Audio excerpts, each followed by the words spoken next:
ప్రతి ఒక్కరూ కూడా ఏదో విధంగా ఈ ఆర్థిక పరమైనటువంటి సమస్యల్లో ఇబ్బంది పడడం జరుగుతూ ఉంటుంది. వాస్తు దోషాన్ని సరి చేసుకొని మనం ఏ గృహంలో నివసిస్తున్నామో ఆ గృహాన్ని వాస్తుపరంగా సరి చేసుకుంటాయి. తర్వాత గ్రహాలు మన దశలు అంతర్దశలు కొంతవరకు మనకి సహకరించి మనల్ని ఆర్థిక సమస్యల నుంచి బయటపడవేయడానికి కారణమవుతూ ఉంటుంది. మన జన్మ జాతకంలో మన జీవితంలో రుణగ్రస్తులు అవడానికి ప్రధానంగా ఏలినాటి శని కారణం అవుతూ ఉంటుంది.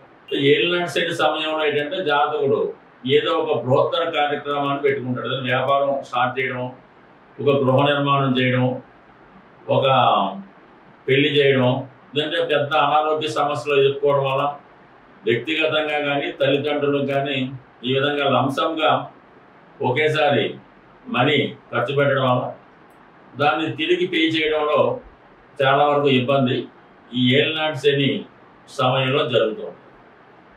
సో దానికి మనకి గృహంలో కూడా దానికి సంబంధించినటువంటి ప్రాబ్లం చెప్తూ ఉంటుంది.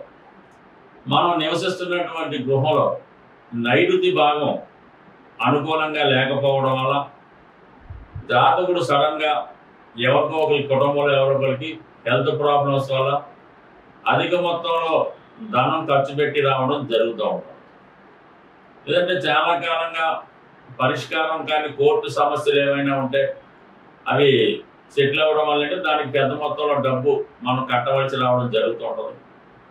కొంతమంది ఏదైనా ఒక స్కామ్లో ఇరుక్కోవడం, ఉద్యోగంలో ఇబ్బందులు ఎదుర్కోవడం వల్ల, ఇద్దరు లంచం తీసుకోవడం వల్ల, పట్టుబడడం వల్ల కామన్గా మరి ఆ ఉద్యోగాన్ని కాపాడుకోవడానికి ఎక్కువ మొత్తంలో ధనం ఖర్చు పెట్టవలసి ఉంటుంది. అంటే ఈ విధంగా మనకి అనుకోని సమస్య వచ్చినప్పుడే జాతకుడు ఆర్థిక పరంగా రుణాల్లో పడడం జరుగుతూ ఉంటుంది.